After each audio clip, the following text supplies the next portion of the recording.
I was really lucky, really by surprise. I think it was 1997.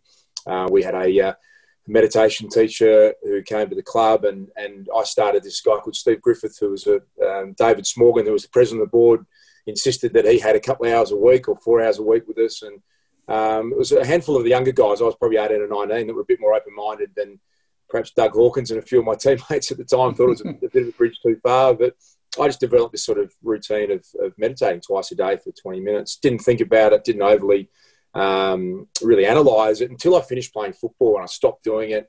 And my wife Beck, about 6 months later, was saying, "You've turned into a nightmare."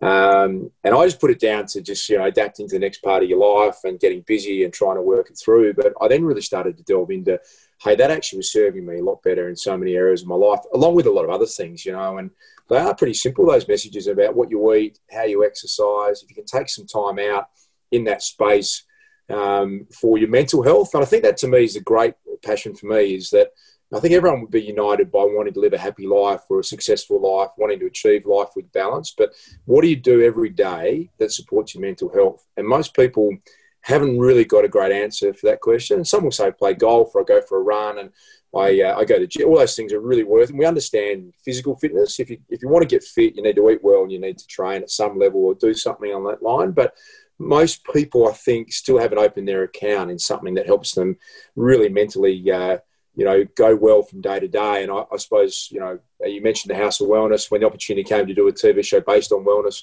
it was pretty easy to get involved.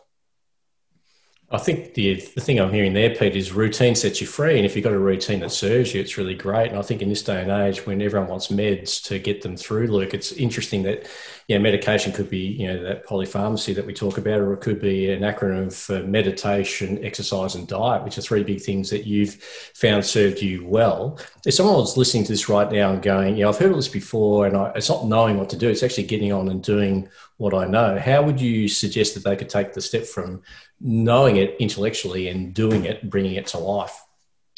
I think it is, Rik, that is the ultimate challenge, isn't it? I mean, many people get exposed to these conversations or have someone explain to them just how beneficial it's going to be to eat a little bit better or to exercise better, or maybe have a breathing technique or have an exercise program that fits. But the challenge is, do you value it enough to do it every day? And look, to be honest with you, it's incredibly hard. And I've had times where, I've probably been doing those things for 25 years. Your routine changes.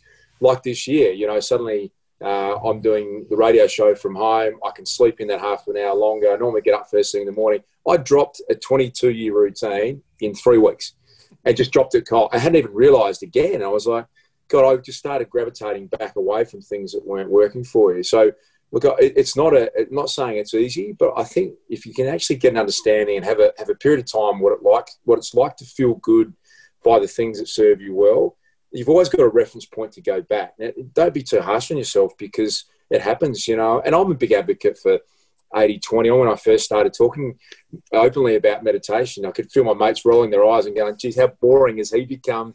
We've lost him. He's going to sit under a tree, with his legs folded all day. And it's just not the reality. I love a beer. I love catching up with my mates. 80% of the time you try and do the right thing, and 20% of the time you've got to give yourself a bit of margin for error to have a blowout, to let it go a little bit, and then maybe get back onto the routine when you can.